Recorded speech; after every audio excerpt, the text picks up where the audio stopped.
सुधार क्या इसमें जरूरत है जिसके बाद ये डिजिटल अटेंडेंस ओके है शिक्षकों को? देखिए, इसमें ये राजनीतिक बहस का विषय है नहीं वैसे। हाँ। ये बड़ा गंभीर विषय है और सरकार अपने रूटीन के हिसाब से जो उनको सुधारात्मक कार्य कानून आगे लागू करने हैं, जो प्रावधान लाने हैं, वो सरकार अपना काम कर रही है। तो योगी सरकार की मंशा पे किसी को ऐसा कोई शक नहीं है। लेकिन ये गंभीर विषय निकल के आ गया कि जो उत्तर प्रदेश के जो प्राइमरी शिक्षक हैं उनकी बड़ी परेशानियां हैं। तो उन परेशानियों पर ध्यान दिया जाना जरूरी है।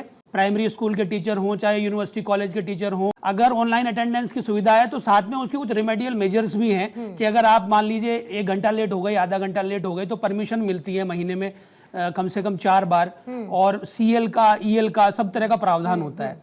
तो जो प्राइमरी टीचर है यूपी का, उसकी एक समस्या ये है कि वो बहुत ओवरवर्कड है और वो अपनी तमाम परेशानियों को झेलते हुए भी वो अपने स्कूल में पहुंचता है और आर्थिक तंगी से जूझता हुआ भी। मैं शिक्षा मित्रों की बात कर रहा हूं विशेष रूप से।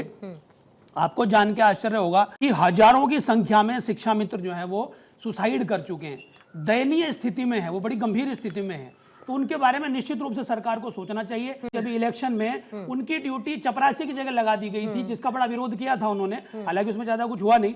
लेकिन ये गंभीर विषय है कि जो प्राइमरी शिक्षक है उसके मान सम्मान का ध्यान भी रखा जाना चाहिए। सरकार अपना काम कर रही है गुणवत्ता सुनिश्चित करने के लिए, प्रामाणिकता के लिए, उसमें कोई बुराई नहीं है।